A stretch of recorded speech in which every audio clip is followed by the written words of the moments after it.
조심하는 마음으로 하루하루를 살아가려 합니다. 천천히 움직이려 하고 좀 차분해지려고 했었죠.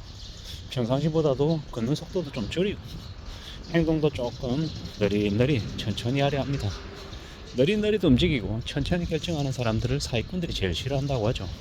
사기꾼들은 빨리 결정하고 빨리 뭘 하는 사람들을 좋아라 합니다. 다이나믹하고 다혈질이고 좀 화끈하고 화통한 사람들을 좋아하죠. 구질구질하고 쪼잔한 사람은 되게 싫어합니다. 근데 우리가 세상을 살아가는 건 쪼잔해야 되고 구질구질해야 되고 좀 느릿느릿해야 됩니다. 그래야 남들에게 당하지 않습니다. 이제 하나밖에 안 남았다, 이거밖에 없다, 뭐 사람들이 줄 세우기 하고 서두르기 하고 재촉하는 것에 뭐지 이러면서 가서 이렇게 덜컥 이렇게 지갑을 여는 순간 당하는 거죠. 남들이 줄 세우기 할 때 나도 모르게 그냥 줄 서 있어야겠다, 괜히 거기 줄 안 서면 손해보는 것 같다, 이런 마음을 사람들에게 심어주는 게 그들입니다. 그들은 마케팅의 대가이고 사람들을 유혹하는 유혹의 대가들입니다. 그들은 남들을 잘 이렇게 끌어들이죠. 마력들을 가지고 있는 사람들. 그런 이들이 이제 그 재능을 아주 좋은 데 쓰는 게 아니라 사기치는 데 쓰니까 문제인 겁니다. 사기꾼들 치고 외모가 매력적이지 않은 사람들이 없죠. 남들에게 아주 호감을 잘 삽니다. 그런 이들이 사기를 치니까 대한민국이 사기꾼 고아원이 되는 거죠. 앞으로 우리는 살아가면서 더 많은 우려, 염려, 이제 충격 이런 것들을 겪으며 살 것 같습니다. 이제 그런 속에서 안전하게 지내려고 우리는 좀 더 신중해야 되고 사려 깊은 모습들을 갖춰야 됩니다. 그렇게 결정을 좀 신중하게 하는 이제 이들이 이 험한 세상을 살아가는 것 같습니다. 살아남는 것 같습니다. 어제 이제 어떻게 하다 보니까 EBS 다큐에 이제 호스피스 이제 병동에 이제 있는 사람들이 이제 나오는 그걸 봤거든요. 마음이 되게 아프더라고요. 그 호스피스 병동 그쪽에 오는 사람들이 짧게는 1주, 길게는 한 4주에서 한 6주 정도 사이에 돌아가시더라고요. 그렇게 자신의 생을 마감한다, 내가 마감하는 생을 이제 알고 이제 그곳에 오는 사람들의 심정이 어떨까, 나아질 수 있다는 희망 자체를 아예 그냥 가질 수가 없는 이들인데 뭐 그런 생각들이 들더라고요. 그리고 또 어떤 이들은 가족이 있지만 집에서 편안하게 자신의 생을 마감하고 싶지만 가족들이 그렇게 돌봐줄 수 있는 여건이 못 되는 사람들도 많더라는 거. 좀 씁쓸하기도 하고 좀 안타깝기도 하고 좀 많이 좀 마음이 별로더라고요. 근데 어쩌면 그렇게 자신의 인생이 이제 저물어 간다라는 아는 사람들은 또 나름의 복일지도 모른다라는 생각도 했습니다. 갑자기 가족들에게 말도 제대로 전하지 못하고 한순간에 가버리는 사람도 있으니까요. 또 어떤 사람은 자신의 생을 마감하기 전에 자신이 살던 곳, 자신이 만났던 이제 사람들을 마지막으로 보고 인사 나누고 이제 마무리하는 사람들도 있더라고요. 저는 어떻게 저의 생을 마감할 수 있을까, 제 인생의 마지막은 또 어떻게 그려질까, 그런 생각들을 하니까 좀 겁도 많이 나고 좀 막연한 그런 공포들이 쌓이더라고요. 저라고 하는 사람도 살면서 잘못된 부분도 많고 후회도 많고 잘한 것도 분명히 있을 텐데 그런 것들을 좀 어떻게 좀 이제 그려 나갈 수 있을까, 뭐 이런 생각들도 좀 했습니다. 좀 천천히 차근차근 좀 사려 깊게 살아가야 되겠다라는 생각도 좀 들었고 좀 많은 그런 고민들이 들었었습니다.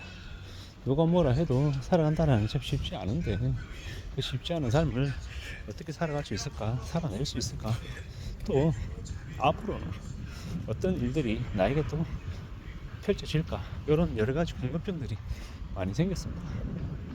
지나온 시간들이고 앞으로 살아갈 시간들이고 그 모든 것들이 단절되어 있지 않고 연결되어 있을 텐데 나는 앞으로 어떤 삶의 이제 모습을 하게 될까라는 그런 궁금증들이 자꾸 들었습니다. 앞으로 살면서 더욱더 마음을 단단히 먹어야겠다, 좀 더 조심하며 살아가야겠다 라는 생각은 좀 더 강해지고 있습니다. 그렇게 조심하며 살아야 제가 저의 가족들을 부양하며 살 수 있기 때문에 가장의 역할을 할 수 있기 때문인 거죠. 그리고 또 저의 이제 형제 자매들 부모들에 대한 생각들도 하게 됐습니다. 호스피스 병동에서 자원봉사를 하는 일이 또 어떤 일인가라는 궁금증도 좀 생기기도 했고요. 세상을 떠나려는 사람들, 그들에게 도움을 주는 자원봉사자들, 그들은 왜 자원봉사를 하게 되는 걸까? 그리고 그 자원봉사를 하며 그들은 또 뭘 얻는 걸까? 참 많은 생각들이 들었습니다. 우리가 살아가는 이 세상에서 살아가는 삶이라는 게 참 쉽지 않은데, 그 쉽지 않은 그 인생을 마감하면서 좀 더 희망을 가지고 조금만 더 오래 살고 싶다라는 생각을 하는 사람들이 있더라는 것. 그 마음이 이제 어떤 것일까? 라는 생각을 곰곰이 하게 됐던 거죠. 참 많은 생각들이 들었습니다.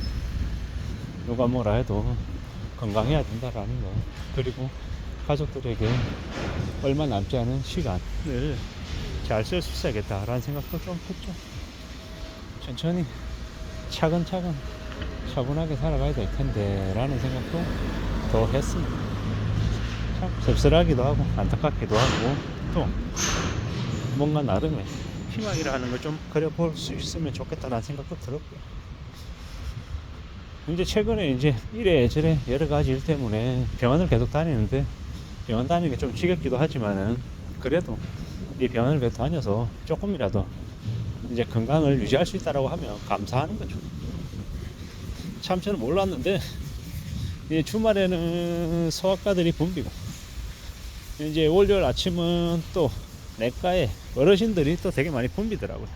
주말 사이에 아팠던 것 때문에 이 내과로 진료받으러 무지하게 많이 오는 것 같더라고요. 몰랐던 거죠. 이제 그런 이제 병원에서 이제 벌어지는 일상들, 아픈 환자들, 그들의 모습을 좀 더 옆에서 이제 예전보다는 좀 더 관심 갖고 이제 지켜보게 되더라고요. 왜냐?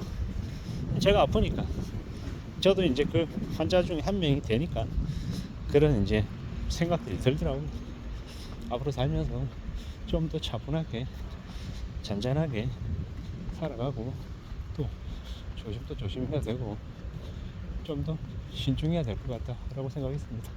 그리고 무엇보다도 너무 서두르지 않아야겠다, 조급하지 않아야겠다, 좀 천천히 삶을 좀 잘 관리해야겠다 라는 생각을 하게 됐습니다. 누가 뭐라 해도 서두르지 않는 거, 조급해하지 않는 거, 그게 제일 필요한 것 같습니다. 그리고 생애 이제 마지막 시점이 정해져 있다고 생각하면 얼마나 우리가 또 우리의 삶을 성실하게 살아가겠습니까? 참 EBS에서 호스피스 병동에 대한 이야기가 나오는 그 영상을 보면서 참 많은 생각들이 들었습니다. 지금 이렇게 살아있고 움직일 수 있다는 것 자체로도 감사하고 고마워해야 되겠다라는 걸 말입니다. 아무쪼록 저나 여러분들의 인생이 좀 더 의미있고 알차기를 바랄 뿐입니다. 감사합니다.